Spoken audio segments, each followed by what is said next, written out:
So let's see what y'all really tripping on. There's nothing wrong with these. Back tab. And if y'all see something wrong with these, y'all let me know, man. The toe box. Some of y'all complained about this. Let me pick up the other shoe.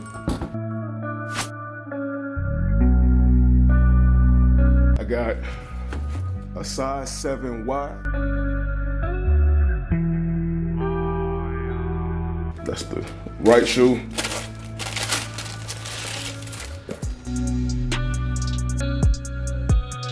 Now I also have a 7.5 toe box.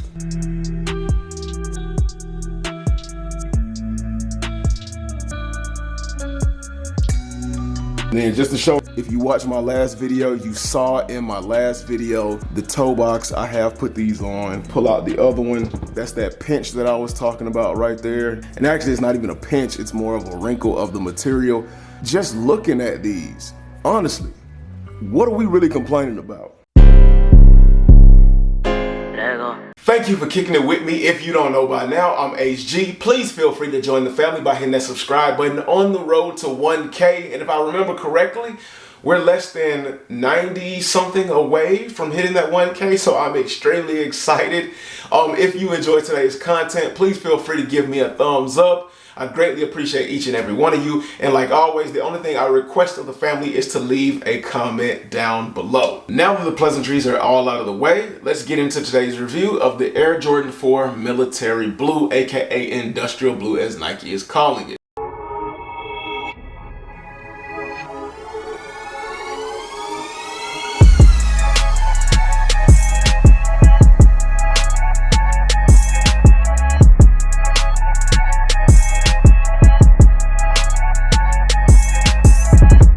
Now, I do know you all have a few comments, questions, and concerns, and we'll get to that later on in today's video. But let's go ahead and take a look at this beautiful Military Blue Jordan 4. Now, on the upper of the Military Blue Jordan 4, you have a really nice white upper. You have a white netting as well. Behind that white netting, you have the beautiful Military Blue colorway. On the wings, you have a white wing with a Military Blue lace waffling system. On the laces, you have a really nice flat cotton white lace. Also, behind the netting on the tongue, you have that Military Blue as well with a white netting. On the tongue, you have a nice leather tongue with a satin patch with a blue Jumpman logo in flight underneath it. On the toe cap, you have a Durabuck toe cap. Now, Durabuck is not real suede. It is a fake synthetic suede, so you don't get that backstroke motion that we all know and love. But regardless, it is still a nice look. Now on the midsole, you have a white midsole with hits of Military Blue on the lateral and on the medial side as well. On the air unit, you have a clear white air unit. And then on the back, which we all love and know, you've got that Nike Air on the back tab, on them cheeks, on that ass, man. Everybody loves that Nike Air. Now for me, I don't mind whether it's Nike Air or whether it's a Jumpman, just as long as the overall shoe is appealing to me.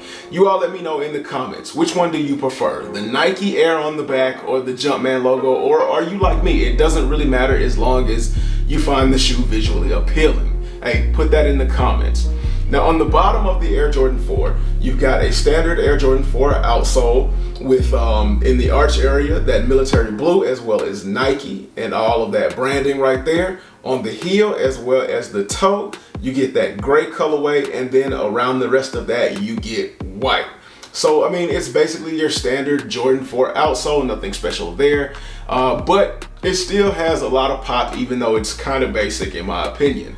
Now on the inside of the Jordan 4, on the back of the tongue, right there on the sock liner, you have that Military Blue as well as that Air Jordan 4 tag on the back that's standard on the Jordan 4s.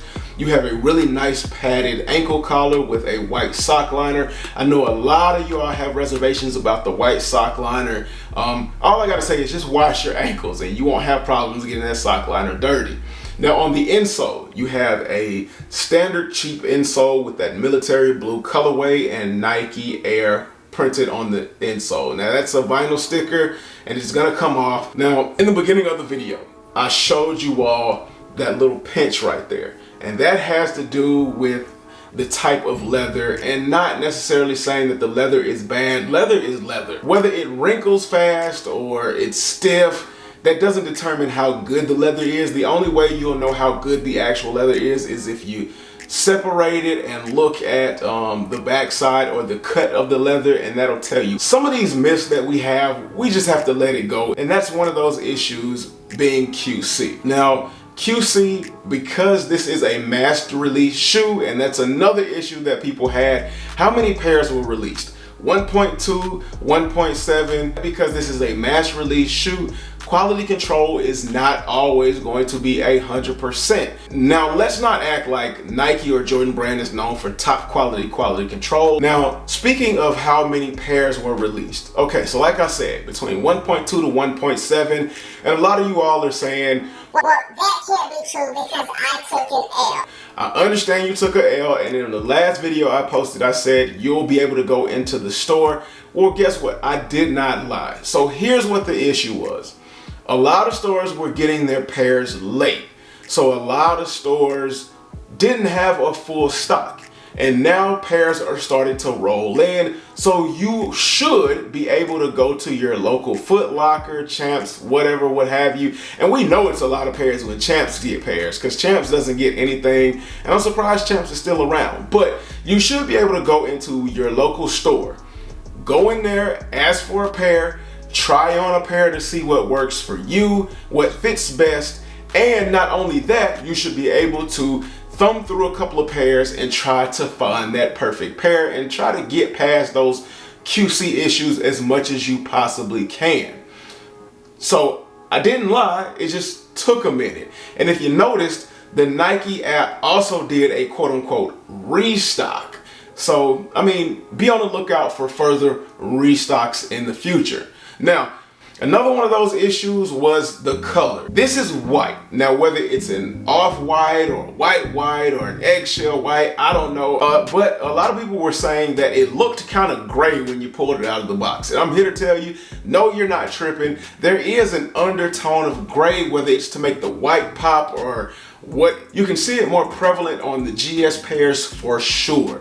As you all can see, I was able to clean up pretty well and get a pair of 10s, another pair of size 10s from Hibbett, as well as a size 7, and then a size 7.5 from Foot Locker. And then of course, you know, I got this size 10 right here in my hand from EA on the Nike Sneakers app. So there are, again, a lot of pairs to go around. Now, I believe last but not least, and if you have any more questions or concerns, put them in the comments below and I'll try to answer them as much as I possibly can. But last but not least, another one of the issues was the creasing across the toe box. Now, I did a video, and if you haven't seen it, I'll link it somewhere, but there are various reasons as to why the creasing shows as it does. So go ahead and again, check out that last video. I go in depth on some of those reasons as to creasing, but creasing is gonna happen regardless. If you have an issue with creasing and you wanna try to avoid it as much as possible,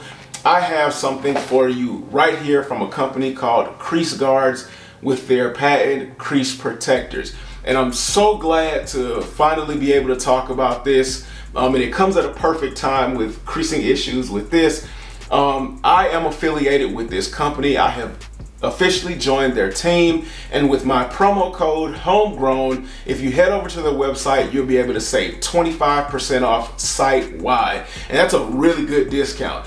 This is a really easy way to prevent creases. All you have to do is, once you remove it from the box, fold it up, put it in the shoe. It's made of a soft plastic rubbery material, so you shouldn't have any issues. And they come in 3 different sizes: small, medium, and large. Small covers a size 6 to a size 9. Medium covers a size 9.5 to a 12. And large covers a size 12.5 and bigger. So everybody is technically covered and shouldn't have any problems there. So please feel free to head over to the website. I'll link it down below. Again, check out creaseguards.com. I've used it myself and I haven't had any issues in my 12s, and those are narrow. So if I can use it in my 12s and wear it comfortably, then you should be able to use it in just about any pair of shoes and use it comfortably as well. So yeah, Crease Guards, go ahead and check them out. Now let me know what you all think of the Air Jordan 4 Military Blues. Did it hold up to your expectations? The new standard with the Jordan 4 going forward. You let me know what you think about that. Did you go after a pair? Were you able to get a pair? And do you plan on going to your local store to see if you can get a pair? And if you go to your local store and you're in a smaller market and you don't find your pair, hit me up. We're flooded in my city with military blues. I will go to the store personally, grab a pair, charge you the price of the shoe plus shipping. And if you want to throw a little something extra my way, I'll greatly appreciate it. But y'all let me know all that down in the comments below. I know y'all have been seeing this throughout the video. It is a pair of Bred 4 Reimagined that I am trying to sell. They are a size 7. Unfortunately, the person I bought them for couldn't wear them, so I'm kind of stuck with them. So I'll give you a good deal on it. Hit me up in the comments or on my IG at homegrown_kicks if you're looking to get this pair. Like I said, I'll give you a good price. And with that being said, I cannot leave y'all without saying nothing is impossible. Fight for everything you believe in. Don't let anything stand in your way, and dream hungry. Until next time, I'll catch you all later. Peace.